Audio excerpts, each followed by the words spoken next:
ടഫോ ആധുനിക കാലത്തിന് അനുയോജ്യമായൊരു പരിസരമുള്ള സ്ഥാപനം, ഒരു എസ്റ്റേറ്റായി, മോഡൽ എസ്റ്റേറ്റ് ആയിരിക്കണം. കാരണം ചെറുപ്പക്കാരാണ് ഇതിന് നേതൃത്വം നൽകുന്നത്. ജില്ലയിലെ ആദ്യ സ്വകാര്യ വ്യവസായ പാർക്കിന് മൂവാറ്റുപുഴ ആയവനയിൽ തുടക്കമായി. സംസ്ഥാന സർക്കാരിന്റെ സ്വകാര്യ വ്യവസായ എസ്റ്റേറ്റ് പദ്ധതിയുമായി സഹകരിച്ച് ആരംഭിക്കുന്ന ടഫോ ഇൻഡസ്ട്രിയൽ പാർക്ക് മന്ത്രി പി രാജീവ് ഉദ്ഘാടനം ചെയ്തു. കേരളത്തിലെ വ്യവസായ രംഗം വലിയ രീതിയിൽ മാറിയെന്ന് പി രാജീവ് അഭിപ്രായപ്പെട്ടു.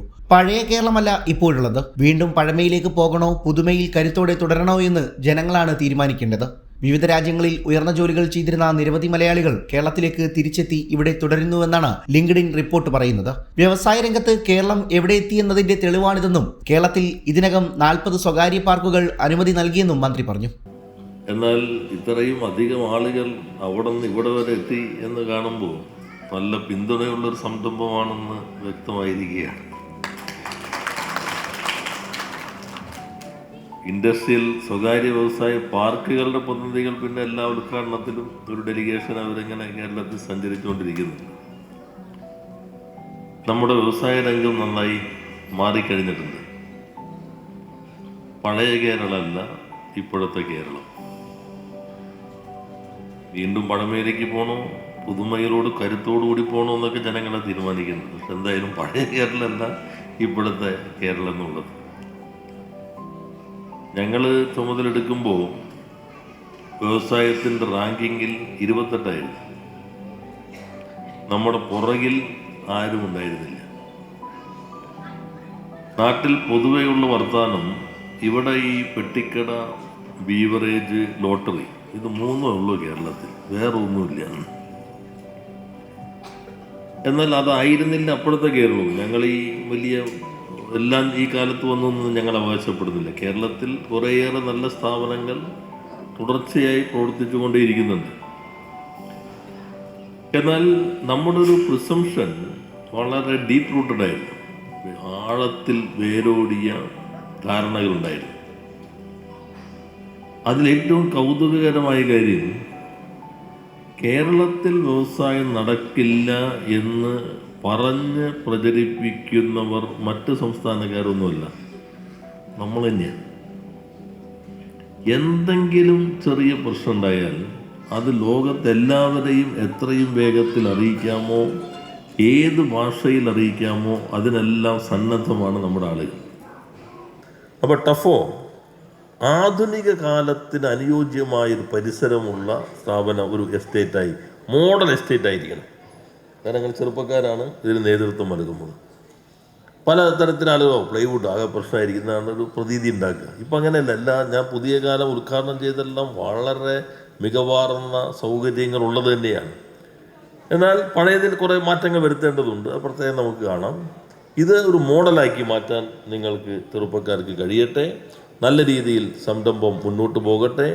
കുറേയേറെ ആളുകൾക്ക് അവിടെ തൊഴിൽ ലഭിക്കട്ടെ എന്ന് ആശംസിച്ചുകൊണ്ട് ഇവിടെ ഇരിക്കുന്ന പ്രൈവറ്റ് എസ്റ്റേറ്റിൻ്റെ ആളുകൾ, ഇനിയും ഉദ്ഘാടനത്തിലേക്ക് എത്താത്ത ആളുകൾ, ഇതെല്ലാം ഒരു ഉത്തേജനവും പ്രചോദനവുമായി കണ്ട് അതിവേഗത്തിൽ നിങ്ങളുടെ വ്യവസായ പാർക്കുകളും ഉദ്ഘാടനം ചെയ്യാൻ കഴിയട്ടെ എന്ന് മുൻകൂറായി ആശംസിച്ചുകൊണ്ടും നേരത്തെ തന്നെ പ്രഖ്യാപിച്ചതാണ്.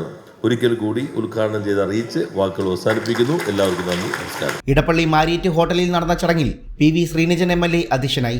ടഫോ ഇൻഡസ്ട്രിയൽ പാർക്ക് മാനേജിംഗ് പാർട്ട്ണർമാരായ KS നിസാമുദ്ദീൻ, KS ഫസലുദ്ദീൻ, ഫിനാസുദ്ദീൻ, വ്യവസായ additional chief secretary APM Muhammad Hanif, Shaiju Damodaran, A Nizamuddin, PN Najeeb, PM Abubakar എന്നിവർ സംസാരിച്ചു.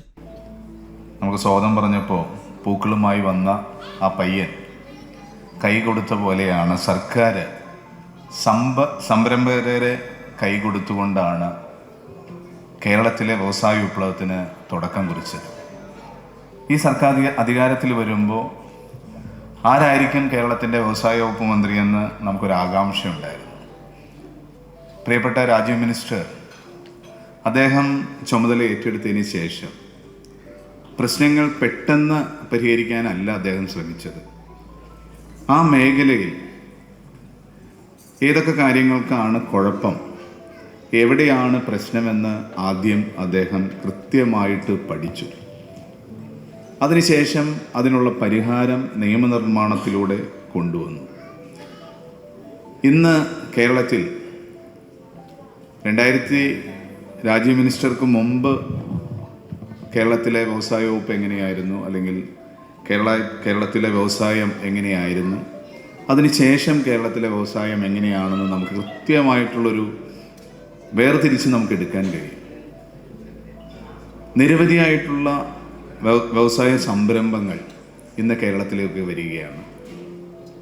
കേരളത്തിലെ ചെറുതും വലുതുമായ വ്യവസായങ്ങൾ ഇപ്പോൾ സിദ്ദിഖൊക്കെ തുടങ്ങിയ പോലെ ഒരു തലമുറ മാറ്റത്തിലൂടെ കടന്നു പോവുകയാണ്. പുതിയ സംരംഭങ്ങൾ തുടങ്ങുന്നു. അതിന് കൃത്യമായിട്ടുള്ള പരിരക്ഷകൾ ഗവൺമെൻറ് തന്നെ മുൻകൈ എടുത്തു കൊടുക്കുന്നു. ഇപ്പോൾ ഈ ഇൻഡസ്ട്രിയൽ പാർക്ക് തന്നെ ഇത് 2 വർഷങ്ങൾക്ക് മുമ്പ് രാജീവ് മിനിസ്റ്റർ നിയമസഭയിൽ അവതരിപ്പിച്ചപ്പോൾ ഇതൊരു പുതിയ സംരംഭമാണ്, ഇത് എങ്ങനെ ആയിരിക്കുമെന്ന് വളരെ ആകാംക്ഷ ഉണ്ടായിരുന്നു.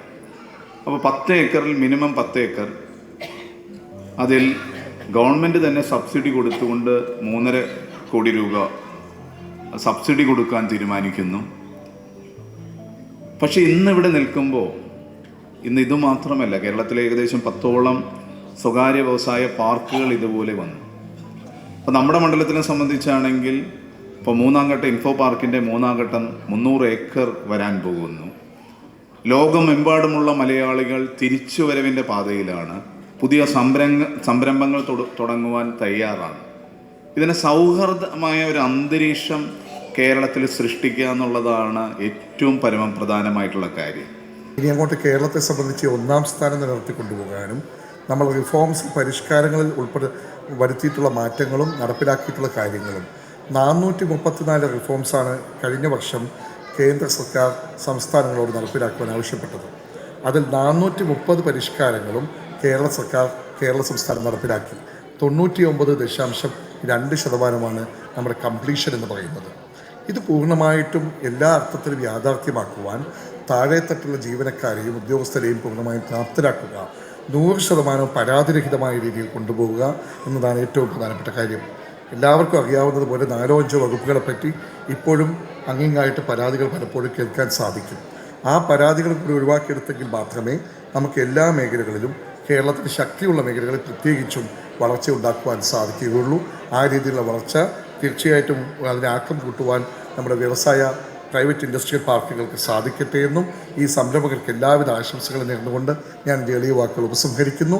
വ്യവസായ വകുപ്പിൻ്റെ ഭാഗത്ത് നിന്ന് 24/7 ഏത് സമയത്തായാലും സഹായമുണ്ടായിരിക്കുമെന്ന് കൂടി അറിയിച്ചുകൊണ്ട് ചുരുക്കുന്നു. നന്ദി, നമസ്കാരം. ശ്രീ ഫസലുദ്ദീൻ്റെ നേതൃത്വത്തിൽ നേരത്തെ പറഞ്ഞ പോലെ തന്നെ വളരെ ഉത്സാഹകരമായ രീതിയിലും നല്ല മോഡേൺ രീതിയിലാണ് ഇൻഡസ്ട്രിയൽ എസ്റ്റേറ്റ് ക്രമീകരിച്ചിരിക്കുന്നത്. നല്ല രീതിയിലുള്ള ഇൻഫ്രാസ്ട്രക്ചറും കോമൺ ഫെസിലിറ്റി എല്ലാം ഇതിനോടനുബന്ധിച്ച് ഒരുക്കിയിട്ടുമുണ്ട്. ഇതിൻ്റെ എല്ലാ പ്രവർത്തനങ്ങളും വളരെ ഇതിൽ ഏറ്റവും കൂടുതൽ എടുത്തു പറയേണ്ടത് കോമൺ ഫയർ സിസ്റ്റം സ്ഥാപിച്ച ഒരു സിസ്റ്റമാണ്. നമുക്കറിയാവുന്ന പോലെ ഒരു പ്ലൈവുഡ് യൂണിറ്റ് പ്രവർത്തിക്കുമ്പോൾ അതിന് ഇൻഡിവിജ്വലായിട്ട് ഫയർ സിസ്റ്റം ആവശ്യമാണ്. പക്ഷേ ഈ ഇൻഡസ്ട്രിയൽ എസ്റ്റേറ്റിൻ്റെ ഏറ്റവും വലിയ പ്രത്യേകത ഇവിടുത്തെ എല്ലാ യൂണിറ്റുകൾക്കും ഒരേപോലെ ഉപയോഗിക്കാൻ കഴിയുന്ന രീതിയിൽ common fire system, common tank സ്ഥാപിച്ചുകൊണ്ട് അതിൽ ലൈൻ കൊടുത്ത് എല്ലാ യൂണിറ്റുകളിലും ഫയർ ഡിപ്പാർട്ട്മെൻറ്റിൻ്റെ അപ്രൂവലോടുകൂടി സ്ഥാപിക്കുന്ന രീതിയിലുള്ള കോമൺ ഫയർ സിസ്റ്റം കൂടി ഇതിൻ്റെ ഭാഗമായിട്ട് ഒരുക്കിയിട്ടുണ്ട്. അപ്പോൾ നല്ല രീതിയിലുള്ള ഒരു പ്ലാനിങ്ങോടുകൂടി കേരളത്തിൻ്റെ വ്യാവസായിക മേഖലയ്ക്ക് ഏറ്റവും നല്ല ഊന്നൽ നൽകുന്ന രീതിയിൽ ഈ ഇൻഡസ്ട്രിയൽ എസ്റ്റേറ്റിൻ്റെ പ്രവർത്തനം മുന്നോട്ട് പോകുന്നുണ്ട്. അതിൽ വ്യവസായ വകുപ്പിൻ്റെ എല്ലാവിധ സപ്പോർട്ടും കൂടി വാഗ്ദാനം ചെയ്തുകൊണ്ട് എല്ലാവിധ ആശംസകളും നടന്നുകൊണ്ട് നിർത്തുന്നു. നന്ദി, നമസ്കാരം. ഈ എന്ത് കാര്യവും ജീവിതത്തിൽ അതൊരു വ്യാവസായിക പദ്ധതി ആയിക്കോട്ടെ, ഒരു സ്പോർട്സ് സംഗതി ആയിക്കോട്ടെ, പന്തുകളി ആയിക്കോട്ടെ, എന്തായിക്കോട്ടെ, ചെറിയൊരു സംഗതി പറയാം. നിസാമിൻ്റെ വീട്ടിൽ കഴിഞ്ഞ ദിവസം ഞാൻ പോയപ്പോൾ വൈകുന്നേരം 5 മണിക്ക് ചെല്ലുന്നു, ചായ കുടിക്കുന്നു. അപ്പോൾ ചായ എടുക്കട്ടെ എന്ന് ചോദിച്ചു, ചായ കുടിക്കുന്നു.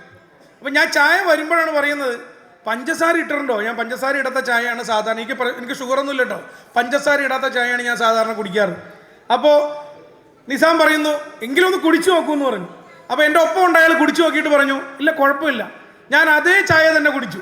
എന്നോടൊപ്പം വന്ന ചായയിൽ മധുരമിട്ട് കുടിക്കുന്നയാൾക്കും ആ ചായ ഇഷ്ടപ്പെട്ടു, ഞാൻ മധുരമിടാതെ കുടിച്ച എനിക്കും ആ ചായ ഇഷ്ടപ്പെട്ടു. സോ എല്ലാവരെയും ഒരേപോലെ കോർത്തിണക്കി കൊണ്ടുപോകാനുള്ള നിസാമിൻ്റെ മിടുക്കായിരുന്നു വാസ്തവത്തിൽ അന്ന് നിസാമിന്. ഇത്രയേ ഉള്ളൂ ജീവിതം. അത് ചായ ഇടുന്ന കാര്യത്തിലാണെങ്കിലും പ്രൊഫഷണൽ കാര്യത്തിലാണെങ്കിലും ഒരു ഇൻഡസ്ട്രിയൽ പാർക്ക് നടത്തുന്ന കാര്യത്തിലാണെങ്കിലും എല്ലാ തരത്തിലുള്ള ആളുകളെയും, വിവിധങ്ങളായ വ്യവസായ സ്ഥാപനങ്ങൾ, വിവിധങ്ങളായ താല്പര്യങ്ങൾ, എല്ലാ താല്പര്യങ്ങളെയും ആരുടെയും ഏറ്റക്കുറച്ചിൽ നോക്കാതെ വളരെ ഭംഗിയായി കൊണ്ടുപോകാൻ കഴിയുന്ന ഏറ്റവും നല്ലൊരു കോർഡിനേറ്റർ തന്നെയാണ് ശ്രീ നിസാം എന്ന കാര്യത്തിൽ ഒരു തർക്കവുമില്ല. ഇനി നമ്മുടെ മന്ത്രി ഒരുപാട് സംസാരിച്ചു പോയി. എൻ്റെ മുമ്പിൽ ഇനിയും ഒരുപാട് വ്യവസായ ആളുകൾ ഇരിക്കുന്നുണ്ട്, വ്യവസായ പ്രമുഖർ. നിങ്ങൾക്കൊക്കെ ഒരു പ്രചോദനമായി മാറാൻ കഴിയട്ടെ ഇന്ന് ഇവിടെ ഉദ്ഘാടനം ചെയ്യുന്ന ഈ സംരംഭം. ചടങ്ങ് തുടങ്ങുന്നതിന് മുമ്പ് ഏറ്റവും സ്നേഹമുള്ള നമ്മുടെ അലീക്കയായിട്ടിരുന്ന് ചായ കുടിച്ച് സംസാരിക്കുകയായിരുന്നു പുറത്തിരുന്ന്. അപ്പോൾ അലീക്ക എന്നോട് ചോദിച്ചു, ഈ എന്താ പരിപാടി? അപ്പോൾ ഞാൻ പറഞ്ഞു കമൻട്രി. അതല്ല, വേറെന്താ പരിപാടി? ഞാൻ പറഞ്ഞു കമൻട്രി. അപ്പോൾ അലീക്കൊക്കെ അറിയണം ഞാൻ എങ്ങനെയാണ് ജീവിക്കുന്നതെന്ന്. ഞാൻ കമൻട്രി പറഞ്ഞ് തന്നെയാണ് ജീവിക്കുന്നത്. പക്ഷേ അലീക്ക ചോദിച്ച ചോദ്യം എൻ്റെ മനസ്സിൽ ഇന്ന് ഒരു സ്പാർക്ക് കൊളുത്തി. എന്താ, എനിക്കൊരു വ്യവസായം തുടങ്ങിക്കൂടെ? അതാണ് അലീക്ക ചോദിച്ച ചോദ്യത്തിൻ്റെ പ്രസക്തി. കമൻട്രി പറഞ്ഞ് എങ്ങനെയാണ് ജീവിക്കുക? അപ്പം ഞാൻ ഏതൊരു മനുഷ്യൻ്റെ ഉള്ളിലും ഒരു പോസിറ്റീവ് സ്പാർക്ക് കൊളുത്താൻ ഈ പരിപാടിക്ക് കഴിഞ്ഞിട്ടുണ്ട്. ഞങ്ങൾ പോസിറ്റീവ് ഈഗോനെ കുറിച്ചാണ് സംസാരിച്ചത്. മോറക്കാല സ്കൂളിൽ പഠിക്കുന്ന സമയത്ത് ചായക്ക് 5 പൈസ വിലയുണ്ടായിരുന്ന സമയത്ത് 5 രൂപ മുടക്കി സീലോടി പോയി ചായ കുടിക്കാൻ വേണ്ടി ബിസിനസ് ചെയ്ത ആളാണ് അലീക്ക. സോ ആ ഒരു മെന്റാലിറ്റിയാണ് നമുക്ക് വലിയ കാര്യങ്ങളിലേക്ക് ചെയ്യാനും വലിയ കാര്യങ്ങൾ സാധിക്കാനും എത്തിപ്പെടാനുമുള്ള ഒരു സ്പാർക്ക്, ഒരു പോസിറ്റീവ് ഈഗോ എല്ലാവരുടെ മനസ്സിലും കൊളുത്താൻ ഈ ടഫോയുടെ ഉദ്ഘാടന ചടങ്ങിന് കഴിയട്ടെ എന്ന് ആശംസിച്ചുകൊണ്ട് വിടവാങ്ങുന്നു. This is Shaiju Damodaran with love and respect.